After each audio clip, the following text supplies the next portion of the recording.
বিয়ের ৭ মাস কেটে গেছে, কিন্তু সেই স্বপ্নময় জীবনের জায়গায় এখন একাকিত্ব, নিঃসঙ্গতা আর একরাশ অজানা ভাবনার ছায়ায় এসে ঢেকে আছে আমার শ্বশুরবাড়ির চারপাশ। আমি জানতাম না, বিয়ের অল্প কিছুদিন পরেই আমার স্বামী বিদেশ চলে যাবে। জানলে হয়তো আমি এই বিয়েটা করতাম না। কারণ এই বাড়িতে শ্বশুর-শাশুড়ি কেউ নেই, নেই কোনো আত্মীয়স্বজনের আনাগোনা। কেবল আমি আর ঘরের দেয়ালে ঝুলে থাকা কিছু প্রেমের হাসি। স্বামী যখন জানালো সে বিদেশ যাবে এবং আমায় একা রেখে যাবে এই নির্জন বাড়িতে, তখন আমার খুব ভয় হয়েছিল। আমি তাকে বলেছিলাম, ছোটখাটো একটা ব্যবসা শুরু করো। তুমি যদি আমার পাশে না থাকো, তাহলে এই বাড়িতে আর তো কেউ নেই, কিভাবে থাকব? কিন্তু সে একগুঁয়ে ছিল। বলল, এই দেশে কষ্ট করে বড় কিছু করা যায় না। আমি বিদেশে গেলে অনেক ইনকাম করতে পারব, আমাদের ভবিষ্যৎ অনেক সুন্দর হবে। আমি চুপ করে গিয়েছিলাম, তবে তার চোখে ছিল কিছুটা আক্ষেপ আর কিছুটা স্বপ্ন। সেই সময় সে আমাকে আশ্বস্ত করল, তোমার চিন্তা করতে হবে না। তুহিন তো তোমার ছোট ভাই, সে আমাদের বাড়িতে এলে এই বাড়ির খেয়াল ও তোমার দেখাশোনা করতে পারবে। তাকে এখানে রেখে দাও, তুমি ওকে একটা স্কুলে ভর্তি করিয়ে দিও। সে এখানে থেকে লেখাপড়া করবে আর তোমাকে দেখাশোনাও করতে পারবে। আমি প্রথমে দ্বিধায় পড়ে গিয়েছিলাম। তুহিন তো এখনও ছোট, ক্লাস 9-এ পড়ে। কিন্তু আমার মনের ভেতরে ভয় আর নিঃসঙ্গতার যে অন্ধকার, সেটা এতটাই ভারী ছিল যে শেষ পর্যন্ত আমি বাবাকে ফোন করে সব জানালাম। বললাম, বাবা, তুহিনকে কিছুদিনের জন্য আমার শ্বশুরবাড়িতে পাঠিয়ে দাও। আমার স্বামী বিদেশ যাচ্ছে, ও বিদেশ চলে গেলে বাজার দায়ী আর বাড়ির খেয়ালকে রাখবে। তুহিন থাকলে একটু সাহস পাব। বাবা এক মুহূর্ত থেমে বলল, তুই তো জানিস তুহিন ছোট, তাও যদি তুই মনে করিস ওর থেকে তুই সাহস পাবি, তাহলে ওকে পাঠিয়ে দিচ্ছি। তারপরেই ঠিক হয়ে গেল। আমার স্বামী যাবার 3 দিন আগে তুহিন আমাদের বাড়িতে চলে এলো।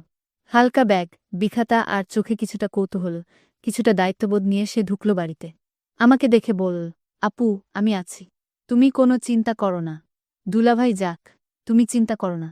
বাজার করা থেকে শুরু করে ঘরের সবকিছু আমি সামলাবো। তুমি শুধু আমাকে বল, কি দরকার। আমি তার এই আত্মবিশ্বাস দেখে অবাক হয়ে গিয়েছিলাম, আর একটু হাফ ছেড়ে বেঁচেছিলাম। তারপর 3 দিনের মধ্যেই আমার স্বামী বিদেশ চলে গেল। ভোরবেলা বাসস্ট্যান্ডে ওকে বিদায় দিয়ে এসে আমি আর তুহিন পাশাপাশি হাঁটছিলাম, যেন জীবনের নতুন এক অধ্যায় শুরু হচ্ছে। প্রথম 2-3 দিন সবকিছু বেশ স্বাভাবিক লাগছিল। তুহিন নিয়ম করে স্কুলে যায়, এসে আমার জন্য কিছু বাজার করে আনে, ঘরের কাজেও সাহায্য করে। ওর মধ্যে একটা পরিণত ভাব আমি খেয়াল করছিলাম, যদিও সে ছোট, তবু যেন কথাবার্তায় একটা নির্ভরতা ছিল। কিন্তু তারপর ধীরে ধীরে কিছু ছোটখাটো অদ্ভুত জিনিস খেয়াল করতে থাকলাম, যেগুলো শুরুতে গুরুত্ব দিইনি। যেমন ঘরের দরজাগুলো একটু খোলা থেকে যায়, আমার ব্যবহৃত জিনিস এক জায়গার জিনিস অন্য জায়গায় রাখা, একটুও এদিক ওদিক। কিংবা তুহিন মাঝে মাঝে অদ্ভুতভাবে তাকিয়ে থাকে আমার দিকে। আমি ভাবি, ও তো ছোট ভাই, হয়তো কল্পনায় কিছু ভাবছে বা হয়তো কেবল চিন্তিত হয়ে আছে। কিন্তু আমার মনে এক অজানা অস্বস্তি বাসা বাঁধছিল, যা আমি ঠিক ধরতে পারছিলাম না। হয়তো নতুন নতুন বাড়িতে আসার জন্য। তবে একদিন এমন কিছু ঘটল, যেটা আমাকে বাধ্য করল ভাবতে, তুহিনের এই বাড়িতে আসা কি শুধু আমার দেখাশোনা করার জন্য, নাকি এর আড়ালে লুকিয়ে আছে কোনো অদৃশ্য রহস্য। স্বামী যখন বিদেশ বাড়ি জমালো, তখন মনের ভেতরটা এক অদ্ভুত শূন্যতায় ডুবে গেল, যেমন কেউ হঠাৎ পায়ের নিচ থেকে মাটি সরিয়ে নেয়। বাড়ির প্রতিটি দেয়ালে, জানালায়, এমনকি রান্নাঘরের টিনের ছাদের শব্দেও নিঃসঙ্গতার ছায়া বসেছিল। কিন্তু তুহিন ছিল বলে সাহস পেয়েছিলাম, কারণ ও বলেছিল, আপু, তুমি একা নাও এই বাড়িতে, আমি আছি। যতদিন দুলাভাই না আসে, আমি এই বাড়িতেই থাকব। আমি ওর কথায় ভরসা পেয়েছিলাম, স্কুলে ভর্তি করিয়ে দিয়েছিলাম। ক্লাস 9-এ ওর নতুন যাত্রা শুরু হয়েছিল। দিনে স্কুল, বিকালে বাজার, আর রাতে বই নিয়ে বসে পড়া, সবকিছু বেশ নিয়মমাফিক চলছিল। কিন্তু কদিন না যেতেই একটা অদ্ভুত পরিবর্তন চোখে পড়ল। তুহিনের কথাবার্তা কেমন যেন গম্ভীর হয়ে গেল, ওর চোখে মুখে ছিল এক ধরনের অস্বস্তি, চিন্তার ছাপ। একদিন হঠাৎ সে বলল, আপু, আমি তো আসলে শুধু দুলাভাই যাওয়ার সময় তোমাকে সাহস দিতে এসেছিলাম, যাতে তোমার কোনো চিন্তা না হয়। এখন তো উনি চলে গেছেন, আমি বাড়ি চলে যাই। আমি থমকে গিয়ে বললাম, তুই তো নিজেই বলেছিলি, যতদিন দুলাভাই আসবে না, ততদিন তুই থাকবি, এই বাড়ির খেয়াল রাখবি। এখন হঠাৎ করে চলে যেতে চাস কেন? তুহিন একটু চুপ করে রইল, তারপর বলল, আপু, সত্যি বলতে এই বাড়িটা আমার ভালো লাগছে না। কেমন যেন অস্বাভাবিক লাগে, একা একা মনে হয়। মাঝে মাঝে মনে হয় কেউ যেন তাকিয়ে আছে, বা ঘরের বাতাস ভারী হয়ে যায়। আমি ওর দিকে অবাক হয়ে তাকিয়েছিলাম। তুই কি ভয় পাচ্ছিস? তুহিন বলল, ভয় না, কিন্তু একটা অস্বস্তি হয়, যেন সবকিছু খুব নিঃশব্দ আর অচেনা হয়ে গেছে। তাছাড়া দুলাভাই তো নেই, তুমি একা আছো। আমি তাকে বললাম, দেখ তুহিন, আমি তো তোকে বলেছি তুই থাক। আর তুই থাকলে আমার ভালো হয়। তুই যদি এই বাড়িতে না থাকিস তাহলে এই বাড়ির দেখাশোনা কে রাখবে? তুহিন খানিকক্ষণ চুপ থেকে বলল, আপু, আমি থাকব, তবে আমার একটা কথা রাখতে হবে। আমি হেসে বললাম, বল, কি চাই? ওর মুখটা হঠাৎ গম্ভীর হয়ে গেল। বলল, তুমি সেটা আমাকে কখনো দেবে না। আমি অবাক হয়ে বললাম, তুই চাইবি আর আমি না দিব? এটা কি হয়? সে বলল, তাহলে শোনো, আমি এখনই বলবো না, পরে বলবো। আমি হেসে বললাম, আচ্ছা, পরে বলিস। এরপর কিছুদিন সবকিছু স্বাভাবিক মনে হচ্ছিল, কিন্তু আমি মনে মনে ভাবছিলাম তুহিন কিছু একটা মনে লুকিয়ে রেখেছে। মাঝে মাঝে রাতে আমি রান্নাঘরে পানি নিতে যাই, দেখি সে জেগে বসে আছে। আবার কখনো দেখি জানালার পাশে দাঁড়িয়ে বাইরে তাকিয়ে আছে, যদিও বাইরে তেমন কিছুই নেই। একদিন আমি জানতে চাইলাম, তুই রাতে এত জাগিস কেন? তুহিন একটু চমকে গিয়ে বলল, ঘুম আসছিল না আপু। আমি আর কিছু বলিনি। কিন্তু এরপর একটা দিন এলো, যেদিন ও আমার মুখোমুখি হয়ে বসল এবং বলল, আপু, তুমি বলেছিলে আমার কথা রাখবে, তাই না? আমি বললাম, হ্যাঁ, বল। ও বলল, তুমি আগে কথা দাও, রাগ করবে না। আমি একটু অবাক হলেও বললাম, আচ্ছা, রাগ করব না। তখন ও বলল, তুমি দুলাভাইকে অনেক ভালোবাসো, তাই না? প্রশ্নটা শুনে আমি একটু থমকে গেলাম, তারপর বললাম, হ্যাঁ, স্বামীকে তো ভালোবাসতেই হয়। তুহিন মাথা নিচু করে বলল, আমি জানি, তুমি আমাকে সবসময় একজন আপনজনের মতোই দেখো। কিন্তু আমি একা এই বাড়িতে থাকতে থাকতে অনেক বিষয় নিয়ে দ্বিধায় পড়ে গেছি, যেগুলো হয়তো ঠিক না, কিন্তু আমি চাইলেও ধারণা থেকে নিজেকে সরাতে পারছি না। আমি গম্ভীরভাবে বললাম, তুই এখনই নিজেকে সামলে নে। তুই তো আমার ছোট ভাইয়ের মতো, আমাদের সম্পর্ক পবিত্র। তুই তো আমাকে ভুলভাবে ভাবতে পারিস না। তুহিন মাথা নিচু করে চোখ মুছল, বলল, আমি চেষ্টা করছি নিজেকে সামলাতে। মাঝে মাঝে দুলাভাইয়ের ঘরটা দেখে খুব শূন্য লাগে। আমি ওর পাশে বসে বললাম, দেখ তুহিন, আমাদের সম্পর্ক যেন সবসময় বিশ্বাস আর সম্মানের থাকে, এটাই সবচেয়ে জরুরি। সেদিন রাতটা সে নিজের ঘরে একা কাটাল। পরদিন আমি দেখলাম সে খুব নীরব হয়ে গেছে, স্কুলে গেলেও চুপচাপ, আমার সাথেও কম কথা বলে। বুঝতে পারছিলাম ওর মধ্যে একটা মানসিক দ্বন্দ্ব চলছে, কিন্তু আমি বুঝতে পারছি না তার মানসিকতা কি। তবে একদিন হঠাৎ সে আমার সামনে একটা পুরনো চিঠি নিয়ে এলো, বলল, আপু, এই চিঠিটা আমি তোমার আলমারির নিচে পেয়েছি। আমি অবাক হয়ে চিঠিটা খুললাম। সেটা আমার শ্বশুরের লেখা, যেখানে লেখা ছিল, এই বাড়িতে একটি পূর্ণ অভিশাপ আছে, যা প্রতি পুরুষ প্রজন্মে ফিরে আসে।